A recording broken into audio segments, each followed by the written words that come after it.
everybody, my name is Mars. You can call me May or MG if you would like, and in today's video we're going to take a little trip down memory lane as I talk about some of my favorite books from when I was in elementary school. So I'm currently 24, so elementary school was quite a while ago, and I don't own a ton of books from that time, but I own a fair few, and I picked 5-ish to talk about today and just take you with me on this little nostalgic journey.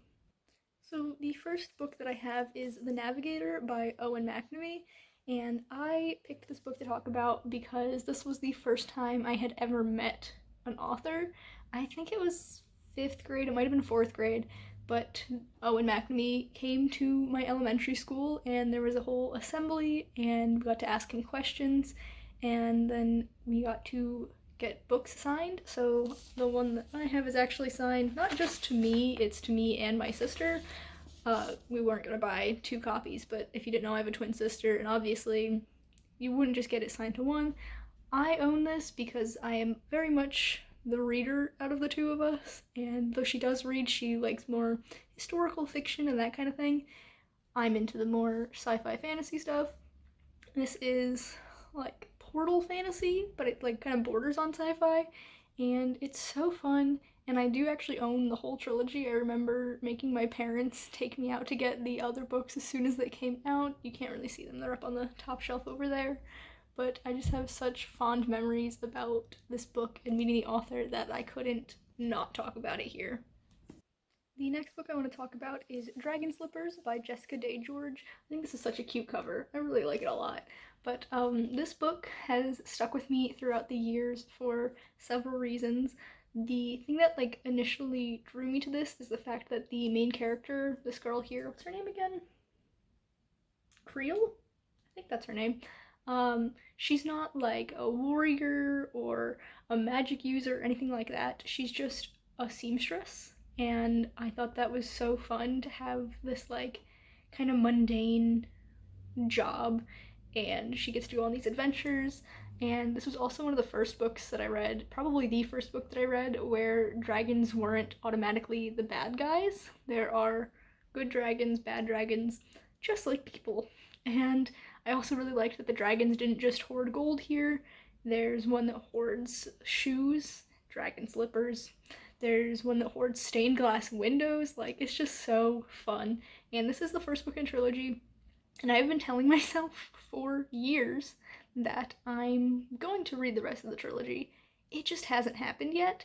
Books 2 and 3, well, I know for a fact book 2 is on Scribd. I'm not actually sure about book 3. I'll get to it one day. This is so nostalgic that I'm kind of scared to reread it, because what if it's not as good as little me remembers it being? I don't know.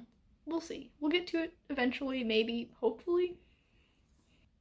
The next book is actually 2 books, so it's kind of cheating, but they're by the same author, so I'm going to run with it.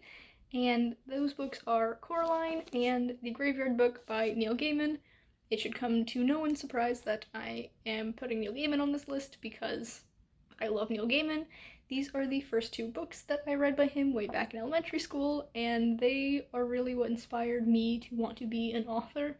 Like, I had always been telling stories, but it wasn't until these books where I was like, I could actually do this for my whole life. Like, I always thought like, oh, I'll grow up, I'll be a teacher or a doctor or something or other, and that'll be my job. But reading these books made me realize writing and telling stories and sharing them with people could be my job. And here I am, however many years later, still pursuing that dream. So I owe a lot to these books.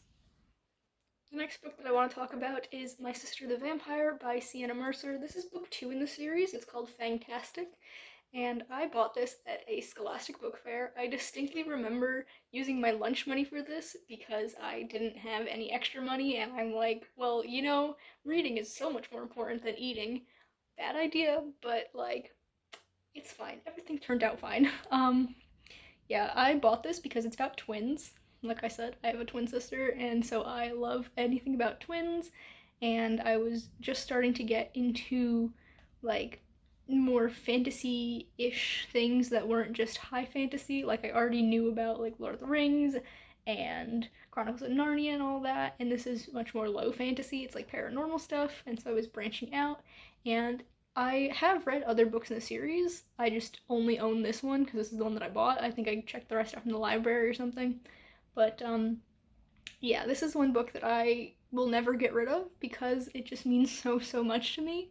Even though I don't foresee myself ever returning to this, it's just a very important piece of my collection.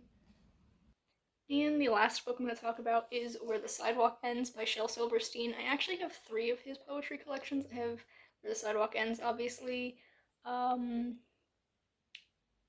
A Light in the Attic, and what's the other one that I have? Give me a second. Okay, and the other one that I have is Everything on It. I'm pretty sure I used to have Falling Up at one point in time. I don't know where it went, but Shel Silverstein is very special to me because he was my first like introduction into poetry.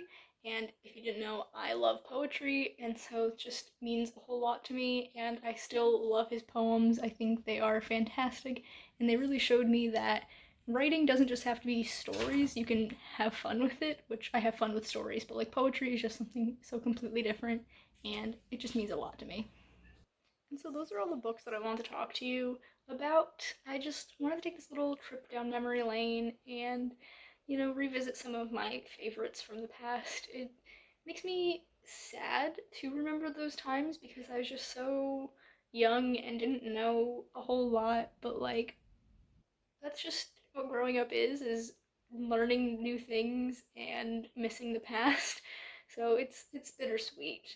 I do want to do like other versions of this video, like one for books that I loved in middle school and high school, maybe even college, because we are coming up on 3 years since I graduated college, and that's wild to me. Like I still feel like I'm 16 or something. I don't know. I feel like I'm not actually as old as I am.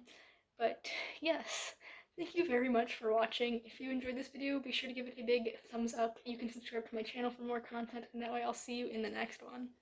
Bye, guys.